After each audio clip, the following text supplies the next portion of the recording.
Well, a very good morning, Chilean. We're not expecting a good day again for the defense and Oscar Pistorius, and that we're expecting a lot more of those SMSs to be read out, or WhatsApp messages to be read out in court, detailing further the relationship between Oscar Pistorius and Reeva Steenkamp. We're also expecting the contents of the iPhone that investigators took to the United States of America to go and crack the password to also come under the spotlight. And as you said, Leanne, difficult in that when we saw Oscar Pistorius yesterday as these SMSs were being read out, as I've already indicated, he kept on looking down.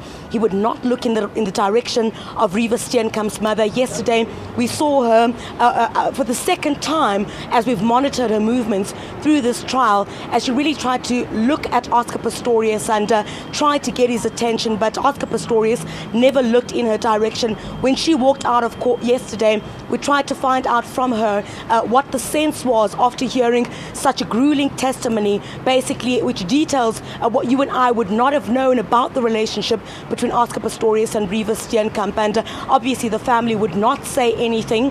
We also saw Reeva Steenkamp's other family, her Johannesburg family, also making an appearance here for the first time yesterday. The Myers family, who also did not want to speak to the media, but visibly traumatized by the details that emerged in court yesterday. Yeah, one would imagine, Griselda, and especially the way the court, the day ended in court, because it literally ended straight after those two, well, not those two, I mean, there were a few messages that were read out, and of course, today, as you're saying, that there are more messages, including this iPhone that went overseas, and are we expecting that today?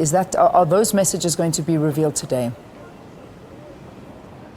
Well, yeah, and that's what's expected. You know, this is a critical part of the evidence that police really wanted to crack the code to this iPhone. You recall that Oscar Pistorius claimed that he did not remember the password ID, as it's called, to these iPhones. So the investigators had to go to the United States to crack that code so that they were able to access the contents on that phone. This will really give us details about what the atmosphere was like between Reeva Steenkamp and Oscar Pistorius in the run-up to that fateful day on the 14th of February. We've already seen yesterday details slightly earlier than that, but we're expecting now to see messages a little bit closer to the time of this incident, which would paint a picture of what the relationship was like at the time. Was it a fractured relationship like we've heard in the court yesterday? We also heard, though, Moller saying that 90% of the messages were normal, loving messages. But let's see what comes out of court again today, which we're certain will paint a picture of what the relationship was like at the time of this incident. And crossing to us right outside the